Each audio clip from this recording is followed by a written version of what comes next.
কিচ্ছু চাইনি আমি আজীবন ভালোবাসা। টলিপাড়ায় ফেডারেশন বনাম পরিচালকদের দ্বন্দ্ব এতটাই বড় আকার ধারণ করেছিল যে কয়েকদিনের জন্য থমকে গিয়েছিল শুটিং ফ্লোর, বন্ধ হয়ে গিয়েছিল একাধিক কাজ। আর সেই টানাপোড়েনে সবচেয়ে ক্ষতিগ্রস্ত হয়েছেন সময়ের অন্যতম মেধাবী অভিনেতা ও নির্মাতা অনির্বাণ ভট্টাচার্য। কলকাতার একাধিক গণমাধ্যম বরাতে জানা যায়, তাকে এক প্রকার অলিখিতভাবে ব্যানই করে দেওয়া হয়েছিল ইন্ডাস্ট্রি থেকে। আমাদের বকুল তলায় ভিড় জমেছে, বসেছে মেলা, দেখতে যাব আমি তুমি।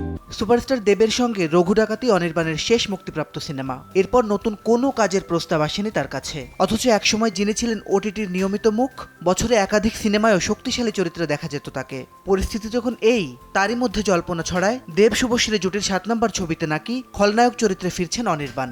এই খবর ঘিরে আলোচনার ঝড় ওঠে। পরে বিষয়টি নিয়ে মুখ খোলেন দেব নিজেই। শুধু তাই নয়, অনির্বাণ যাতে আবার কাজে ফিরতে পারেন সে বিষয়ে মুখ্যমন্ত্রীর কাছে আবেদনও জানান প্রযোজক অভিনেতা দেব। এমনকি অনির্বাণের হয়ে তিনি ক্ষমাও চেয়েছেন। এই ছবিটা আমার কাছে খুব স্পেশাল হয়ে গেছে। সোমবার দেশু 7 সিনেমাটি নিয়ে লাইভে এসে দেব নিশ্চিত করেন এতে থাকছেন অনির্বাণও। আর সেই লাইভ শেষ হতে না হতেই রহস্যজনক পোস্ট অনির্বাণের। ইনস্টাগ্রাম স্টোরিতে তিনি শেয়ার করেন এক ব্যক্তির মুরগি সাজার ছবি, তার উপরে লেখা পৃথিবীটা ভালো লোকদের জন্য নয়। অনির্বাণ ক্যাপশনে লেখেন, আমি তো মুরগি হয়ে গেলাম। এই পোস্ট ঘিরে শুরু হয়েছে নতুন জল্পনা। অনেকেই মনে করছেন ইন্ডাস্ট্রির পরিস্থিতি নিয়ে ইঙ্গিতপূর্ণ বার্তা দিয়েছেন অভিনেতা।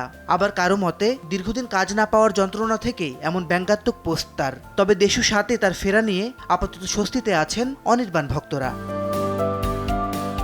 মাসিদ রনো, সময় সংবাদ।